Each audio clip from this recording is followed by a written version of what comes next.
것과 떼어 생각할 수 없는 나라입니다.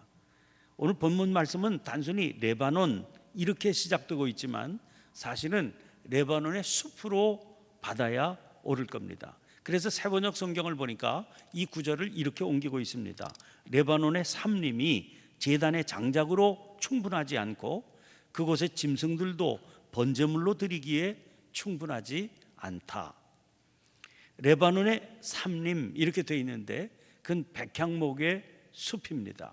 열왕기상서 5장을 보면 솔로몬이 두로왕 히람에게 자기가 성전을 건축하게 될 텐데 당신 나라의 레바논의 백향목을 좀 배워올 수 있게 해달라, 그렇게 부탁하는 장면이 등장을 합니다. 이 솔로몬의 백향목 사랑은 정말 각별하고 지극해서 그 후에 열왕기상서 7장을 보면 자기의 궁궐을 지을 때에도 주 재료를 이 백향목으로 삼은 걸 볼 수가 있죠. 사실은 솔로몬만 아니라 그 다윗 왕도 역시 마찬가지로 백향목을 좋아하고 사랑했습니다. 사무엘하서 5장 11절 이하의 말씀을 보면 다윗도 자기의 궁궐을 지을 때 레바논의 백향목으로 지었기 때문입니다. 그만큼 레바논의 백향목은 당시 세계 최고의 건축 재료였습니다. 소나무과에 속해 있는 이 나무는 길이가 한 10m 이상 자라는 아주 크고 아름다운 나무로 수령도 보통 1000년 이상 생존이 가능한 나무라고 그럽니다. 그래서 시편 92편 12절 말씀을 보면 의인은 종려나무같이 번성하며 레바논의 백향목같이 성장하리로다, 이렇게 말씀하고 있죠. 기세 좋게 쭉 뻗어서 무성하게 자라는 그런 나무의 대명사가 바로 레바논의 백향목이었음을 알 수 있습니다. 이 레바논의 백향목은 성경에 70번 이상이나 등장하면서 거대함과 자만과 위엄의 상징 표현으로 사용된 나무입니다. 이 레바논의 삼림 이러지 않았습니까? 레바논엔 그런 백향목이 끝없이 자라고 있었습니다. 그런데 사실 숲이라고 하는 것은 나무로만 이루어진 것은 아니지요. 우거진 숲은 그 속에 얼마나 많은 생명체를 품고 있는지 모를 정도이기 때문입니다. 그래서 오늘 본문 16절 말씀 보면 레바논은 땔감에도 부족하겠고 그 짐승들은 번제에도 부족할 것이라. 이스라엘 백성들이 하나님 앞에 드리는 제사 가운데 가장 중요하게 기본을 이루는 제사가 번제입니다. 번제는 짐승을 잡아서 불에 태워 드리는 제사지요. 그 엄청난 레바논의 모든 숲을 땔감으로 삼고 그 숲속에 살고 있는 모든 짐승을 다 잡아서 제물로 삼아 제사를 드린다고 상상해 보세요. 흔히 정성을 다해 드리는 제사를 솔로몬의 1000번제에 비유하지 않습니까?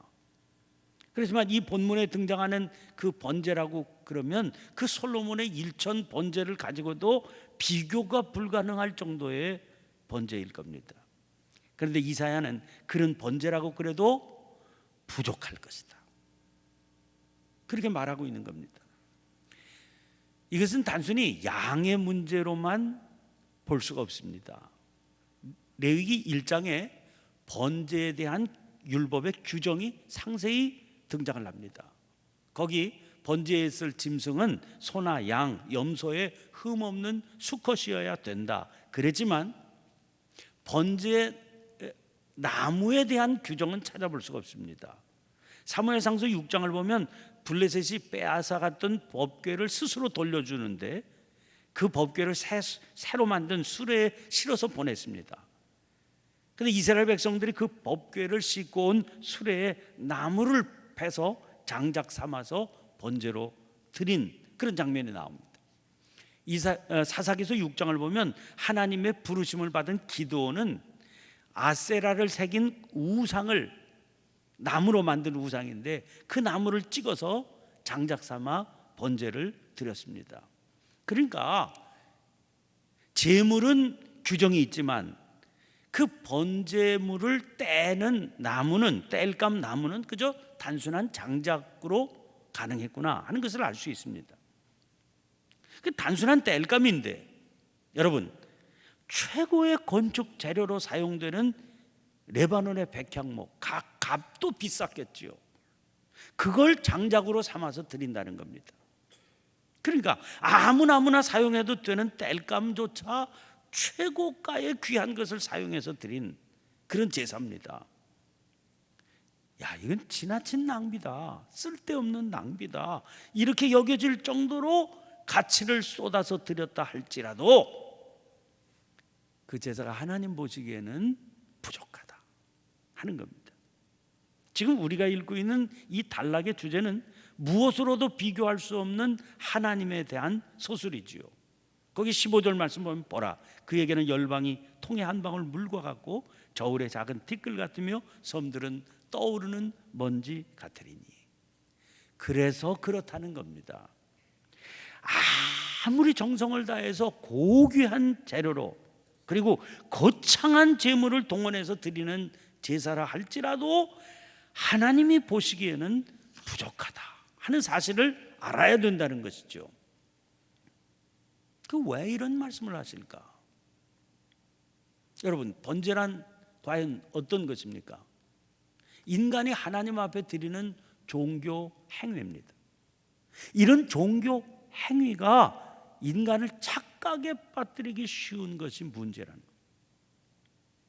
자기 나름대로 힘을 다한 결과 자기 눈에는 엄청나게 보이지요. 자기 마음에는 대단하다 이렇게 여기게 되는 겁니다.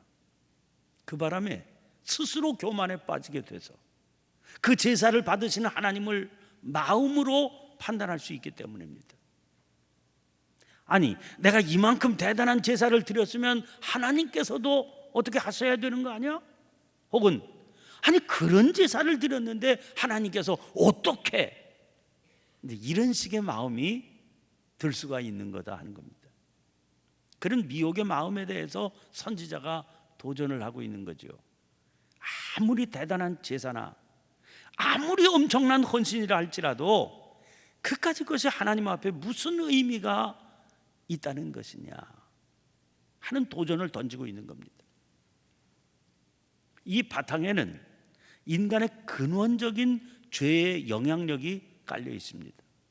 그 죄라고 하는 것은 하나님 앞에서 자기를 높이고 자기를 가치의 중심에 두려고 하는 교만입니다. 그래서 우리 잊지 말아야 될 것이요, 인류의 첫 번째 살인이 제사 문제 때문에 일어났다고 하는 것을 잊지 말아야 됩니다.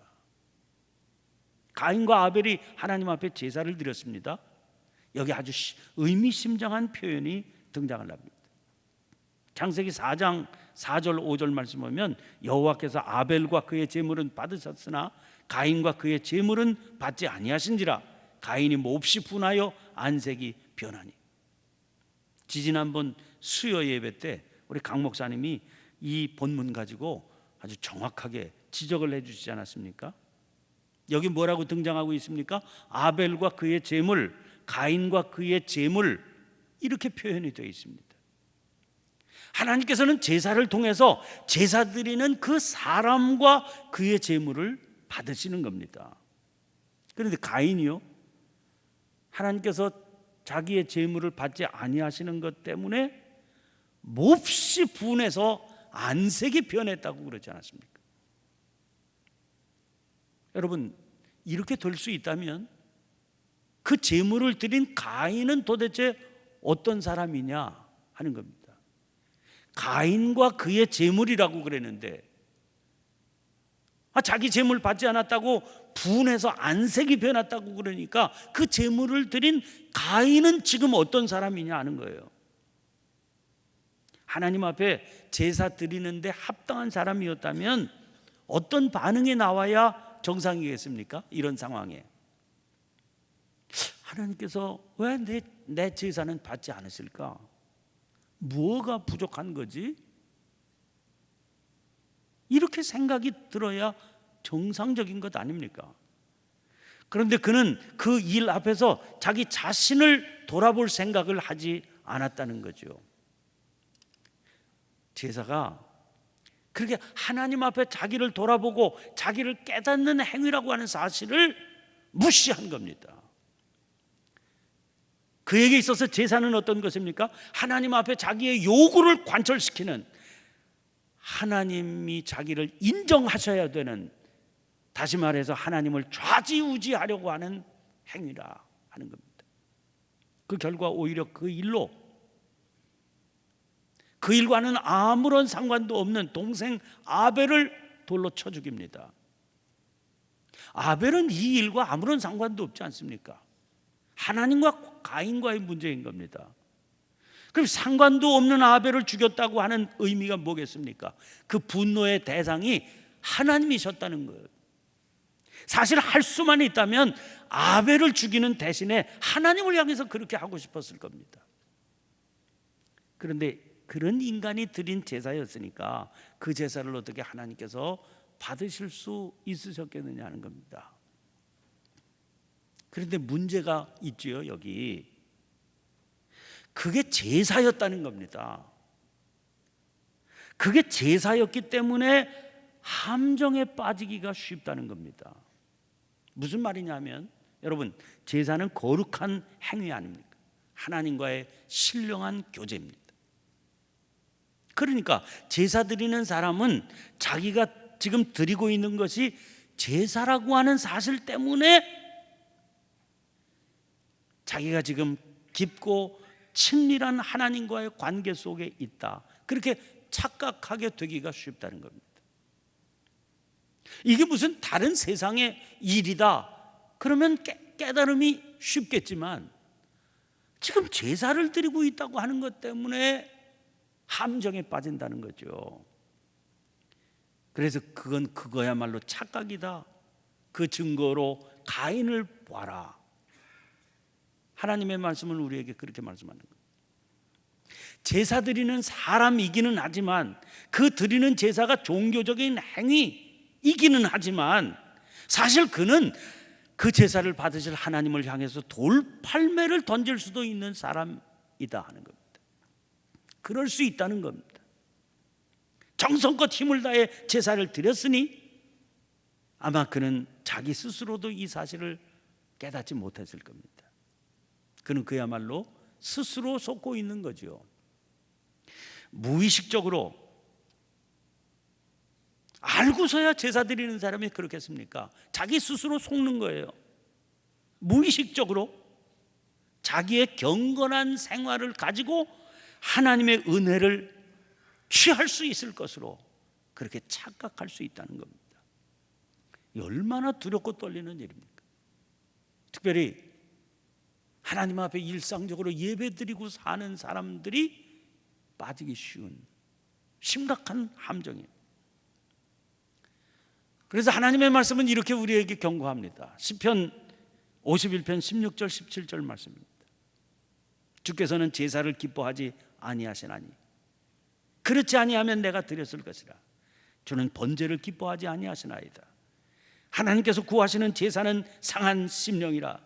하나님이여, 상하고 통회하는 마음을 주께서 멸시하지 아니하시리.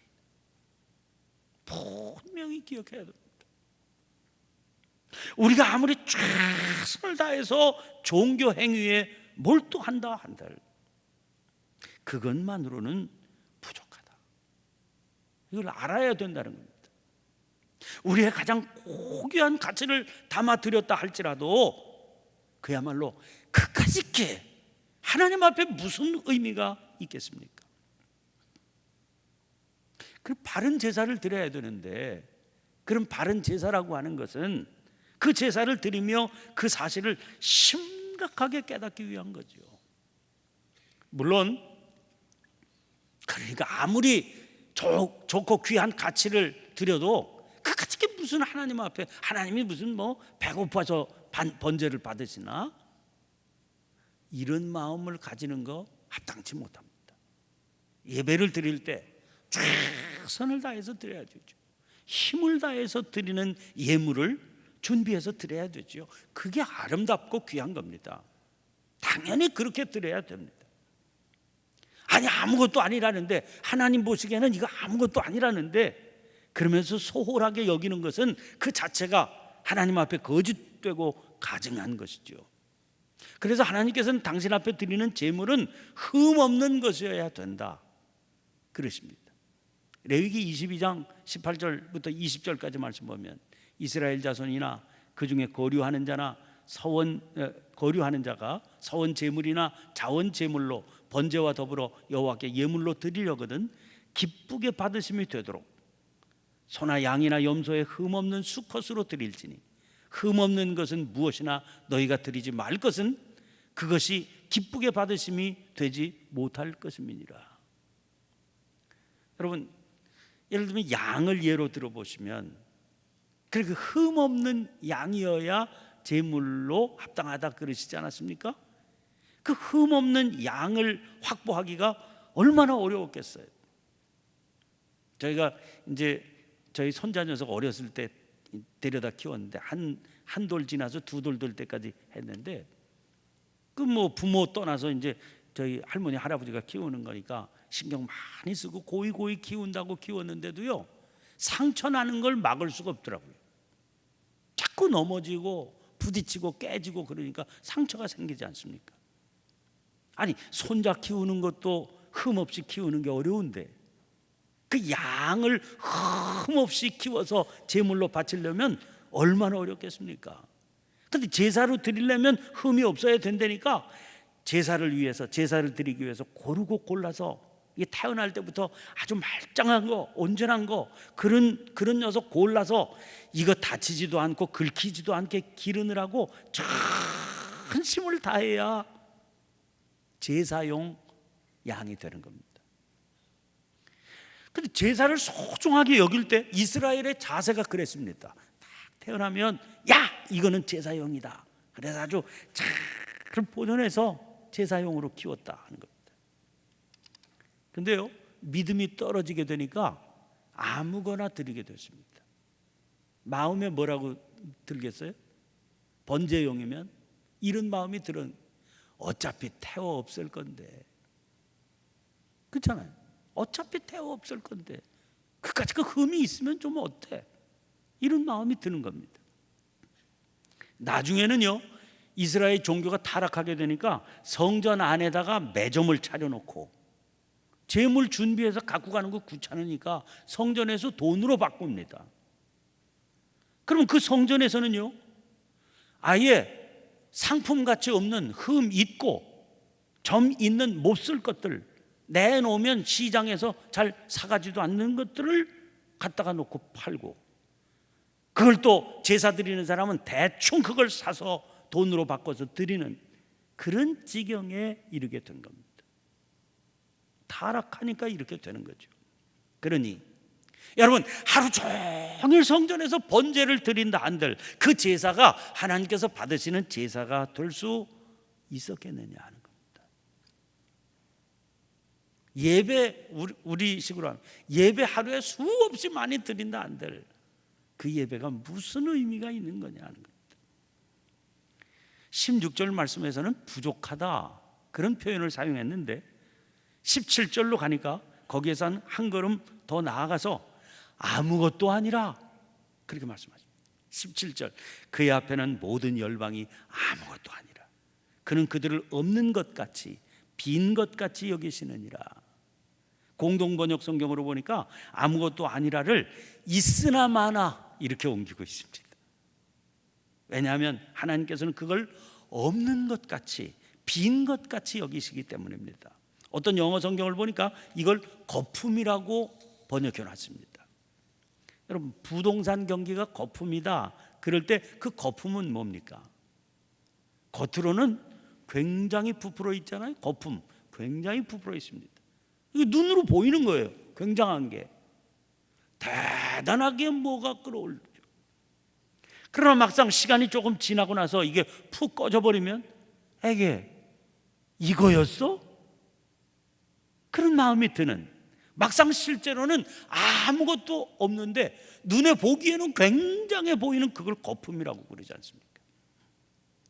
여기 열방이란 아마도 그 당시에 위세를 한참 떨치고 있는 바벨론을 지칭한 것으로 보입니다. 그렇게 굉장히 위세를 떨쳐도 하나님 앞에서는 그건 아무것도 아닌 있으나 마나한 거품이다 그 말입니다. 15절 말씀에 그에게는 열방이 통에 한 방울 물과 같다 그러시지 않았습니까? 하나님을 모르면서 압제를 자행하고 있는 저 바벨론, 위세를 떨치고 있지만 실로 거품에 불과한, 알맹이는 없는 아무것도 아닌 존재다. 이 말씀이 만약 사람이 그렇게 말한 거라면 허풍이라고 그럴 겁니다. 그러나 영원하신 하나님, 우리 믿음의 주님이신 하나님의 말씀이십니다. 이게 어떻게 과장이요, 이게 어떻게 허풍일 수 있습니까? 역사적인 사실을 보세요. 한때 영원할 것 같았던 그 바벨론이 지금 어디에 있습니까? 다만 쓸쓸한 폐허의 관광지로 전락해버리고 있지만, 그러니까 이것은 역사가 증명해주고 있는 진실이고 사실인 겁니다. 분명히 아시기를 바랍니다. 정성을 다해서 예배드리는 자리에서도 우리가 똑똑히 깨달아야 될 진실이 있습니다. 예배를 드리고 있는 우리는 아무것도 아닌 존재라는 사실. 그래서 형제들아, 우리가 어찌할까? 이렇게 최선을 다해서 예배를 드려도 우리는 아무것도 아니니 어찌하면 좋겠느냐? 상하고 통회하는 심령이 되어야 된다. 그때 하나님께서 허락하시는, 값없이 주시는 주님의 그 은혜, 나 같은 죄인 친히 찾아오셔서 살리시고 이 아무것도 아닌 이 존재를 그 품에 안아주신다는 그 은혜를 그저 전심을 다해 받기만 하면서 감사할 수밖에 없는 그런 존재가 되는 것이지요. 찬송가 149장 4절에 이런 가사가 등장하지 않습니까? 온 세상 만물 가져도 주 은혜 못 다 갚겠네. 놀라운 사랑 받은 나 몸으로 재물 삼겠네. 그렇다면 여러분, 다시 눈을 들어서 오늘 우리를 절망에 이르게 하는 것들의 정체를 똑똑히 볼 수 있어야만 됩니다. 온 세상이 다 입 달린 사람들 다 그렇게 떠들어대니까 정말인 것 같아요. 이거 거품처럼 눈으로 보이는 실체입니다. 그러나 꺼지고 나면 아무것도 아닌 겁니다. 그런 거품 때문에 지레 겁을 먹고 까무러치듯 절망했다고 하는 것이 부끄러울 지경인 그겁니다. 중요한 것이 17절의 서두입니다. 그의 앞에는 이렇게 돼 있지 않습니까? 그의 앞에는, 우리들 앞에는 이게 굉장한 문제지요. 그런데 문제는 그의 앞에서는 이게 어떤 것이냐? 거품의 정체를 볼 수 있게 해주시는 분이 우리 하나님이십니다. 그분 앞에 서 있을 때 우리는 비로소 거품을 거품으로 볼 수 있는 겁니다. 그래서 15절 말씀에서 거듭 봐라, 봐라 이러고 계신 겁니다. 지금 우리가 서 있는 삶의 현장이 두렵고 그로 인해서 전개될 우리의 미래가 걱정이 되십니까? 두렵게 하는 그 모든 것들을 아무것도 아닌 거품이라고 하시는 살아계신 하나님을 바라보시길 바랍니다. 그런데 그 놀라우신 하나님께서 은혜로 우리 한 사람 한 사람을 기억하시고 친히 찾아오셔서 우리들의 처해 있는 형편에 따라 안아도 주시고 온순히 인도해 주시기도 한다는 겁니다. 이게 진실이고 이게 사실인데 여러분, 뭘 걱정하시겠습니까? 왜 걱정하시겠습니까? 우리에게는 지금 이 절망적인 상황 속에서도 분명한 희망이 있는 겁니다. 그게 우리만이 아니거든요. 하나님은 세상을 향해서도 그런 사랑을 베푸신다고 약속하시지 않았습니까? 그래서 세상을 향해서 목청껏 힘써 외쳐야 되는 겁니다. 그 하나님을 봐라. 그 하나님의 손길을 봐라. 그리고 그 도움의 손길을 의지해라. 살 길이 거기 있다. 힘써 외치는 교회와 성도들이 되시기를 축원합니다. 기도를 드리겠습니다. 오늘 우리에게 주신 이 말씀을 붙들고 기도하십시다. 레바논은 땔감에도 부족하겠고 그 짐승들은 번제에도 부족하고 그의 앞에는 모든 열방이 아무것도 아닌데 하나님께서는 그들을 없는 것 같이 빈 것 같이 여기시는데 그런 존재들이 만들어내는 절망적인 상황 때문에 왜 우리가 주저하고 왜 우리가 주저앉고 왜 우리가 절망하겠습니까? 목청껏 희망을 힘써 외쳐야 될 우리의 사명을 다시 한번 일깨워 주시는 은혜로 여기고, 주님 상하고 동의하는 심령으로 주님 앞에 나아가며 주께서 도우시는 그 은혜로 힘을 얻고 더 얻어 목청껏 희망을 외치며 사는 주의 백성들이 되게 해주시옵소서. 우리 함께 주여 한번 힘차게 외치고 통성으로 기도하겠습니다. 자유롭게 기도하고 자유롭게 돌아가시기를 바랍니다. 함께 기도합니다. 주여!